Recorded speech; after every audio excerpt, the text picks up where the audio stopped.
Hello guys, welcome back our channel father of reaction. मेरा नाम है वकास हैदर और आज आपका एक नई वीडियो में स्वागत है। मैं उम्मीद करता हूँ बिल्कुल ठीक ठाक होंगे, खुशबाश होंगे, एकदम मस्त होंगे। आज जो वीडियो लेके आया हूँ, जिस वीडियो पर रिएक्शन करने जा रहा हूँ, स्टार्ट में तो उसका टाइटल जो हिंदी में लिखा हुआ है लेकिन जो इंग्लिश में लिखा हुआ है वो आपके सामने पढ़ देता हूँ। डॉग टोल्ड रामा हो जस्टिस इज डन। जिस चैनल से ये वीडियो ली है उस चैनल का नेम है द डिवाइन टेल्स। वीडियो का ओरिजिनल लिंक और चैनल का नेम आपको मिलेगा डिस्क्रिप्शन में। इसको विजिट करें, लाइक करें, सब्सक्राइब करें। मजीद आगे बढ़ने से पहले अभी तक जिन दोस्तों ने वीडियो को लाइक नहीं किया, वीडियो को लाइक कर दो। फर्स्ट टाइम है चैनल पर तो चैनल को सब्सक्राइब कर दो। सब्सक्राइब वाले बटन के साथ बेल आइकन घंटी का बटन है उसको भी प्रेस कर दें ताकि आपको हर नई वीडियो का नोटिफिकेशन मिलता रहे। वीडियो को व्यू करते हैं, उसके बाद हम अपना रिव्यू देंगे। Let's start the video. मित्रों, भगवान श्री राम को यूं ही मर्यादा पुरुषोत्तम नहीं कहा जाता। वो ऐसे राजा थे जो न्याय करने से पहले सभी पक्षों को सुना करते थे, फिर कहीं जाके निष्पक्ष होकर निर्णय सुनाया करते थे। लेकिन मित्रों, क्या आप जानते हैं, अयोध्या की प्रजा जिस राजा पर आंख बंद कर विश्वास किया करती थी, उन्हें एक बार कुत्ते ने न्याय का पाठ पढ़ाया था। आखिर ऐसा क्या हुआ था कि न्याय की मूर्ति जाने जाने वाले श्री राम को एक कुत्ते से न्याय सीखना पड़ गया था? आइए मिलकर जानते हैं। तो मित्रों, नमस्कार और स्वागत है आप सभी का एक बार फिर द डिवाइन टेल्स पर। श्री राम और कुत्ते से जुड़ा ये संवाद रामायण के उत्तरकांड में मिलता है। इसके अनुसार भगवान राम ने अयोध्या में ऐसी शासन व्यवस्था स्थापित की थी जिससे हर कोई सुखी था। उस समय अयोध्या नीति और मर्यादा पर आधारित एक ऐसा आदर्श राज्य बन गया था जहां प्रजा अपने राजा पर पूरा भरोसा करती थी। वहां धर्म, जाति, लिंग, भाषा और क्षेत्र के आधार पर भेदभाव नहीं होता था। हर व्यक्ति के पास राजनीतिक और न्याय प्रक्रिया में सहभागिता और अभिव्यक्ति का अधिकार था। उस समय भगवान श्री राम अपने दरबार में लोगों की समस्याओं का समाधान करके लोगों को न्याय दिलाते थे। एक बार की बात है, भगवान श्री राम का दरबार दिन भर सबकी समस्याओं को सुलझाने के बाद दरबार की कार्यवाही समेट रहा था। लोग अपनी अपनी समस्या का समाधान लेकर वापस जा रहे थे। तभी प्रभु श्री राम ने अपने छोटे भाई लक्ष्मण को कहा कि लक्ष्मण, जाओ बाहर जाकर देखो कहीं कोई न्याय पाने के लिए बचा तो नहीं। श्री राम के आदेश का पालन करते हुए लक्ष्मण दरबार के बाहर गए। उन्होंने वहां किसी को नहीं पाया। तभी उनकी नजर बाहर बैठे एक कुत्ते पर पड़ी। कुत्ता बहुत मायूस था और उसके सिर पर एक गहरी चोट का निशान था जिससे लगातार रक्त बह रहा था। ये देख लक्ष्मण जी ने कुत्ते से चोट लगने और दरबार के बाहर खड़े होने का कारण पूछा। इस पर कुत्ता बोला कि मैं यहाँ अपने महाराज श्री राम से मिलने आया हूँ। मुझे क्या हुआ है और मेरी समस्या क्या है, मैं ये सब उन्हें ही बताऊंगा। कुत्ते की ये बातें सुनकर लक्ष्मण दरबार के अंदर गए और फिर प्रभु श्री राम की आज्ञा मिलने पर कुत्ते को दरबार में बुलाया गया। कुत्ता श्री राम के सामने आकर खड़ा हो गया और बोला, हे प्रभु, मैंने सुना है आप सभी के साथ न्याय करते हैं और मैं भी आपसे न्याय की उम्मीद लिए यहाँ पहुंचा हूँ। कृपया कर मुझे निराश मत करना। प्रभु श्री राम बोले, बताओ तुम्हें किस बात का न्याय चाहिए, तुम्हें किस बात का कष्ट है। इस पर कुत्ता बोला कि प्रभु, मैं तो एक जानवर हूँ जो चुपचाप एक कोने पर बैठा था। तभी वहां से गुजर रहे एक ब्राह्मण ने बिना किसी बात के मेरे सिर पर लकड़ी के डंडे से वार कर दिया। मैंने उसका कुछ नहीं बिगाड़ा था, लेकिन फिर भी उसने मुझे इतनी तेज मारा कि मेरा सिर फट गया। अब मैं चाहता हूँ कि आप उस ब्राह्मण को सजा दें। कुत्ते की बातें सुनकर श्री राम ने तत्काल सर्वथा सिद्ध नाम के ब्राह्मण को दरबार में बुलवाया और उससे कुत्ते को मारने का कारण पूछते हुए कहा कि कुत्ते ने अपना पक्ष रख दिया, पर अब तुम अपनी कहानी भी बताओ।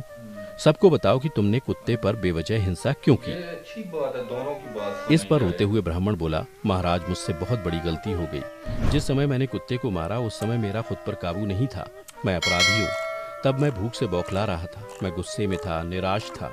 ये कुत्ता मेरे रास्ते में बैठा हुआ था, इसलिए मैंने बेवजह निराशा और गुस्से में इस कुत्ते के सिर पर मार दिया। आप मुझे जो भी सजा देना चाहें दे सकते हैं। दोनों पक्षों की बातें सुनने के बाद श्री राम ने दरबार में मौजूद अपने मंत्रियों और दरबारियों से पूछा कि ब्राह्मण को क्या सजा मिलनी चाहिए।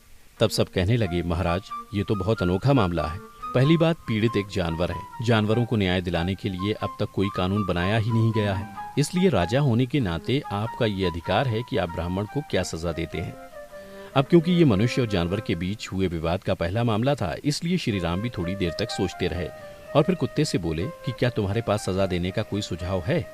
इस पर कुत्ता झट से बोला, हाँ महाराज, मेरे पास इस ब्राह्मण के लिए एक सजा है। आप इसे कालिंजर मठ का मुख्य महंत बना दीजिए। कुत्ते का ये सुझाव सुनते ही श्री राम ने तथास्तु कहा और इस तरह उस ब्राह्मण को प्रसिद्ध कालिंजर मठ का मुख्य महंत बना दिया गया। ब्राह्मण को एक हाथी दिया गया जिस पर सवार होकर वो खुशी खुशी अपने मठ की ओर निकल पड़ा। ये देख दरबारी बड़े आश्चर्य में पड़ गए और बोले, महाराज ये कैसा फैसला है? क्या ये कोई सजा है? किसी को मठ का महंत बना देने में कैसी सजा छिपी है? इस पर श्री राम ने कहा कि सजा के पीछे का राज ये कुत्ता ही सबको बताएगा। जिसके बाद कुत्ते ने सबको बताया कि पूर्व जन्म में मैं कालिंजर मठ का मुख्य महंत था और मैं वहां इसलिए गया था क्योंकि मैं अपने आध्यात्मिक कल्याण और उस मठ के लिए सच्चे दिल से समर्पित था। कुछ दिनों तक मैं मठ के प्रति पूरी तरह समर्पित रहा, लेकिन जैसे जैसे दिन बीते मेरे मन में दूसरे विचार आने लगे। मुख्य महंत का पद और उससे जुड़ी ख्याति मुझ पर असर डालने लगी। फिर क्या, मेरा मन बदल गया और मुझ में अहंकार भर गया और मैं आध्यात्मिक कल्याण और मठ के कल्याण की बजाय महंत को मिलने वाले सुखों का आनंद उठाने लगा। धीरे धीरे अपने आध्यात्मिक कल्याण के लिए मेरी प्रतिबद्धता घटने लगी और मेरे आसपास के लोग भी कम होने लगे। कई बार मैंने खुद को वापस लाने की कोशिश की, मगर अपने आसपास जबरदस्त स्वीकृति को देखते हुए मैं खुद को खो बैठा और ऐसा करने की मुझे सजा इस जन्म में कुत्ते के रूप में मिली है। कुत्ता आगे बोला, इस ब्राह्मण में भी गुस्सा है, वो अहंकारी है, इसलिए मैंने दंड के रूप में उसे वही पद दिया है जिस पद के कारण मुझे इस जन्म में कुत्ता बनना पड़ा था।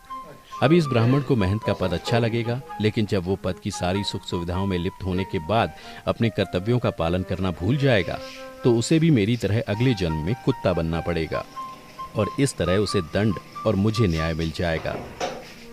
तो मित्रों, ये थी श्री राम और कुत्ते के न्याय से जुड़ी कहानी। मित्रों, आज की इस प्रस्तुति में बस इतना ही। उम्मीद करता हूँ आपको ये वीडियो पसंद आई होगी। इसे ज़्यादा से ज़्यादा लाइक और शेयर करें। इसी के साथ अब मुझे दें इजाज़त।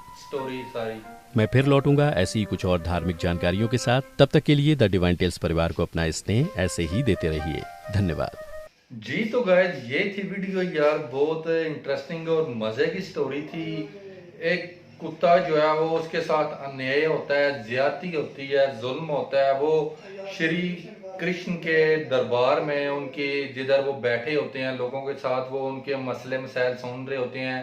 लोगों को जिनको सजा बनती है उनको सजा सुना रहे होते हैं। वो अपने भाई को बोलते हैं कि जाओ देखो कोई रह गया तो उसकी भी बात सुनी जाए। तो उनको आगे से एक कुत्ता मिलता है कि मुझे एक बंदे ने सर में डंडा मार के मेरा सर फाड़ दिया, खून निकल रहा है, मेरे साथ जो है वो अन्याय किया जाए, मेरे जो है ये इस जिस बंदे ने मेरा ये सर फाड़ा है उसको सजा दी जाए। तो यार बड़ी कमाल की स्टोरी लगी है मुझे। ऐसा आजकल के दौर में ये बात सुन के, ये स्टोरी सुन के आपको एक झटका लगेगा कि ऐसा भी हो चुका था। ऐसा पहले पुराने दौर में होता था। भगवान के जो दौर होते थे उनमें ये सारी चीजें होती थी, लेकिन आज के दौर में बहुत कम आपको सुनने को मिलेगा कि कभी ऐसा भी हुआ है। उसकी मेन वजह यही थी कि वो सच्चे थे, उनके मन सच्चे थे, वो जो सोचते थे वो करके दिखाते थे। यही वजह थी कि उनको जानवरों के साथ बात करने का इख्तियार हासिल था। वो उनके साथ बात करते थे, उनको अपनी बात समझाते थे, एक दूसरे की बात को समझ सकते थे। तो ये आज के दौर में तो इम्पॉसिबल लगता है ऐसा सुनने में, देखने में। जी तो गाइस, कैसी लगी आपको ये वीडियो? कैसा लगा आप लोगों को? मेरा रिएक्शन कमेंट सेक्शन में मुझे जरूर बताना है। ऐसी किसी और वीडियो पे अगर आप मेरा रिएक्शन देखना चाहते हैं, उस वीडियो का लिंक आप मुझे कमेंट सेक्शन में सेंड कर दें। मैं आपकी रिक्वेस्ट पे जरूर अमल करूंगा। अब तक के लिए इतना ही। अपना ख्याल रखें, अपने इस चैनल का भी। मिलते हैं नेक्स्ट वीडियो में, तब तक के लिए अल्लाह हाफिज।